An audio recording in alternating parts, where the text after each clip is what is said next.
Buenos días, buena vida. Vamos a ver hoy el médico en la asistencia del parto. El parto es un fenómeno biomédico, es un fenómeno psicosocial y como nosotros debemos formarnos con una visión integral, tenemos que verlo de la mejor manera posible.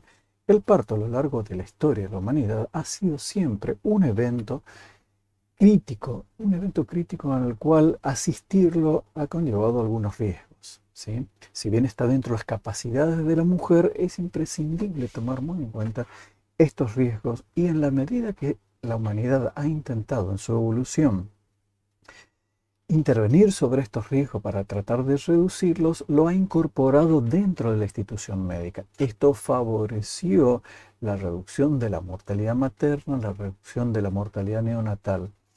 Junto con esto, esta inclusión dentro del sistema médico ha generado en algunas ocasiones la medicalización del parto con intervenciones innecesarias y en algunas ocasiones estas intervenciones innecesarias e inadecuadas han ido en desmedro de la mujer y de su hijo. Por lo tanto, tenemos que plantearnos nosotros el respeto profundo de la fisiología del parto. Vamos a ver cómo lo encaramos a partir de ahora. La asistencia del parto tiene dos componentes fundamentales, la información y los conocimientos y la actitud y procedimientos del equipo de salud. La información incluye obviamente el canal del parto, el móvil fetal, la fisiología de los fenómenos pasivos y activos, la mecánica del parto de vértice. Y la actitud y procedimiento del equipo de salud será el seguimiento y evaluaciones según las normas maternos fetales de la atención del parto, el respeto a la fisiología de la parturienta y el refuerzo de su capacidad de parir. De este conjunto de procedimientos e información vamos a tratar de detectar precozmente los factores de riesgo, visualizarlos, detectar las anomalías a fin de derivar cuando corresponda o seguir asistiéndolo en baja complejidad. Las señales de alarma son puntos esenciales. Las señales de alarma enseñamos a todas las parturientas, pero ya desde antes del trabajo de parto. O sea, esto enseñamos en un embarazo de término o un embarazo inclusive que está llegando a los 7 meses, pero con otras pautas levemente diferentes a los 7 meses. Vemos ahora las del embarazo de término. Señales de alarma o motivos para la consulta inmediata. Estas son las contracciones uterinas regulares cada 5 minutos con o sin dolor. Segundo, la pérdida de líquido por genitales, que será abundante, ¿sí? Con olor a lavandina. Menos comúnmente pueden aparecer la hemorragia por genitales o la falta de movimientos fetales por 4 horas a más. O más. Antes se le sugiere a la mamá que coma algo, porque a veces la hipoglucemia hace que el bebé se mueva menos. Otras causas más raras para consultar son los mareos fuertes, el dolor de cabeza o la región epigástrica fuerte y permanente, los problemas visuales de aparición brusca y la desorientación. Estas señales de alarma vamos a aprender a enseñarles.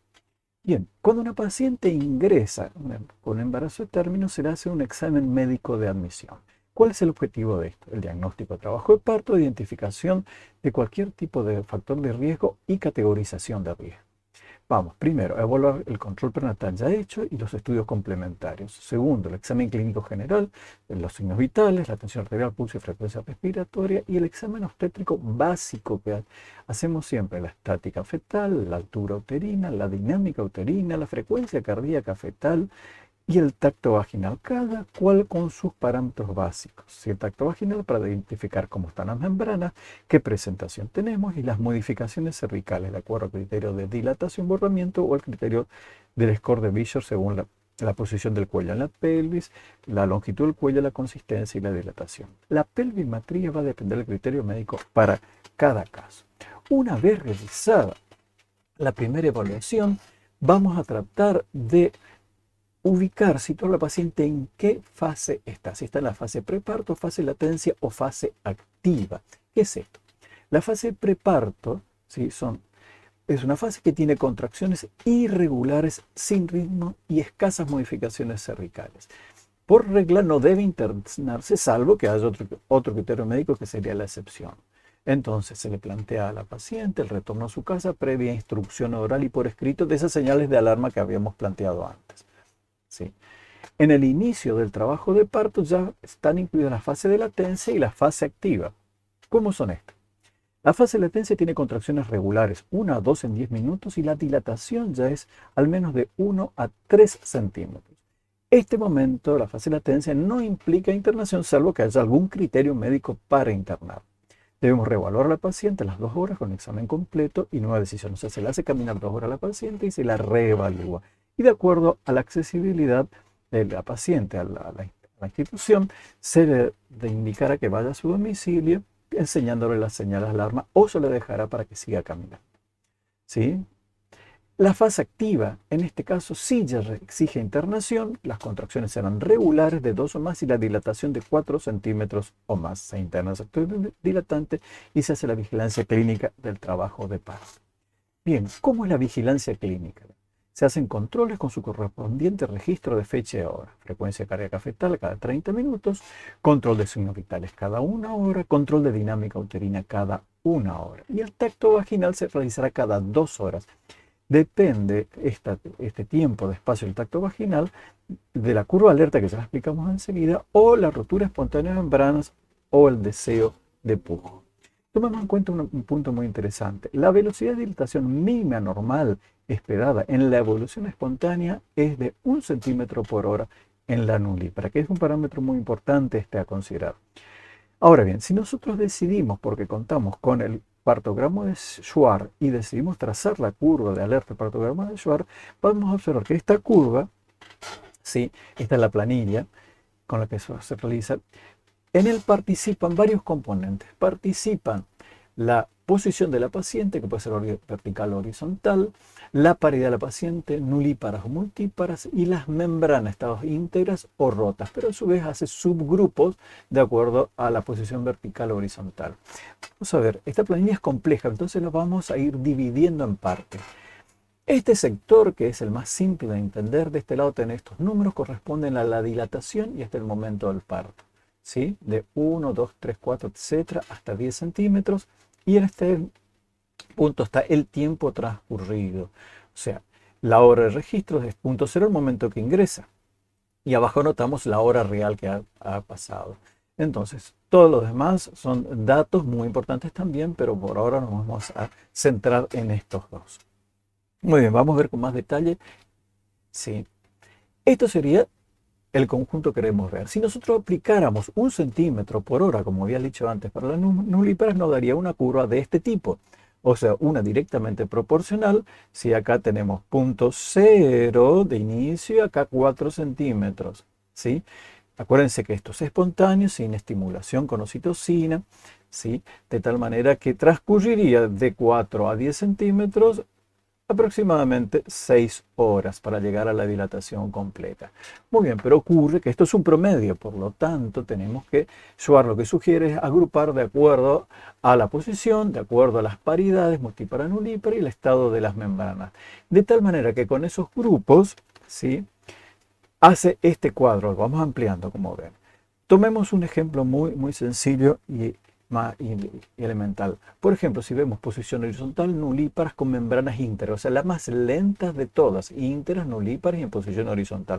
Transcurriría alrededor de 3 horas para pasar de 4 a 5 centímetros. ¿Sí? Las más lentas estoy diciendo. Transcurriría 1 hora 30 para pasar de 6 a 7, 1 hora para pasar de 7 a 8 centímetros y así sucesivamente. Pero entendamos una cosa, este gráfico se realiza con los percentiles 90 de velocidad. Vale decir, con los percentiles 90 de tiempo, las que han demorado mayor cantidad de tiempo para alcanzar la dilatación. ¿Cómo se entiende esto? Sí. ¿Por qué elige esto? Porque esta está dentro del grupo todavía de bajo riesgo, pero elige las pacientes para trazar la curva con las más lentas dentro de lo aceptable. Entonces vemos números un poco altos, pero está dentro de lo aceptable. ¿Sí? Vamos a ver un caso concreto. Tenemos una paciente que vemos acá, multípara, que consulta a las 14:30 con 3 centímetros de dilatación. ¿Sí? 3 centímetros de dilatación. A las 16:30 se la ingresa, ¿sí?, está con membranas íntegras. A las 19:30 hace rotura espontánea de membranas y el parto se hace a las 21:30. Entonces, vemos, acá está el registro de 3 centímetros a las 14:30. A las 16:30 ya tiene 4 centímetros, se la ingresó en la fase activa y a partir de ahí se traza la curva que está en verde, que es la curva de alerta al inicio, que corresponde a esta columna, que es membranas íntegras para multíparas en posición horizontal. ¿Sí? Entonces vamos Vamos trazando todos estos tiempos, ¿sí? Y sale esta curva para el aumento de dilatación. Muy bien. Transcurre el tiempo y la paciente hace en la línea negra cuál es la verdad, digamos, la real que la paciente va evolucionando. Hasta acá siguió igual a la curva de alerta, siguiendo parejito, parejito los dos. Ocurre que a las 19:30, como yo les decía acá, hace una rotura espontánea de membranas. Por lo tanto, ya deja de ser membrana íntegra y debe cambiarse de columna a esta columna que es membranas rotas en posición horizontal para multíparas. Esta nueva línea, la roja, es la curva de alerta con membranas rotas para este tipo de paciente. Muy bien. La evolución del caso hasta acá. ¿Cómo siguió esto? Muy bien. El parto se produce a las 21:30. Acá trazamos la línea negra de evolución real de la paciente, ¿sí? Entonces evolucionó hacia esta manera. Pasó de 6 a 7 en una hora, de 7 a 8 en media hora, de 8 a 9 en escasos 15 minutos, de 9 a 10 en otros escasos 15 minutos y el parto se hizo 5 minutos después. Esta es la línea real. ¿Qué observamos nosotros? Que la evolución real de la paciente siempre ha estado a la izquierda de las curvas de alerta, por lo tanto estamos en un bajo riesgo muy adecuado. Si hubiera evolucionado de este lado, entra en la zona de alerta y la necesidad seguramente de una intervención. Vemos un caso hipotético. Si la paciente se hubiera quedado clavada en 7 centímetros, si no avanzó más de 7 centímetros y pasan las 1 hora, 2 horas, 3 horas y más en 7 centímetros, se trata de un caso normal, una dilatación estacionaria. Este es el objeto que tiene esto, pero recuerden que cuando no contamos con estas planillas, sí podemos utilizar el sistema de 1 centímetro por hora. Bien, ahora vamos a ver otro componente que es el acompañamiento emocional que ya habíamos adelantado un poco, ¿sí? Muy sintéticamente porque esto es un tema inmenso y gigantesco. La atención del trabajo parto considera los aspectos psicoafectivos de la maternidad y el nacimiento. Debemos tener presente siempre el concepto de violencia obstétrica para justamente manejarnos dentro de lo adecuado. La violencia obstétrica es toda práctica que sea parte de la evolución espontánea del parto y que no haya sido explicada, comprendida, consensuada y consentida por la parturienta. Esto es respetar su autonomía. El acompañante en la sala de partos y partos será un complemento en la calidad de atención. Es su derecho. La paciente tiene derecho a que alguien la acompañe y ella decide quién la acompañará. Entonces, existe evidencia que con el acompañamiento emocional se requiere menos medicación y analgesia y esto favorece la salud fetal. Se debe iniciar la preparación para el parto con la embarazo de su acompañante ya durante el embarazo, ¿sí? Para mejorar el autocontrol de la madre, que se lo puede hacer a través de gestos afectuosos, verbalmente, ¿sí? Pero la falta de preparación no debe ser una limitante para impedir el ingreso de un acompañante. Con respecto al dolor y analgesia vamos a ser más sintéticos aún.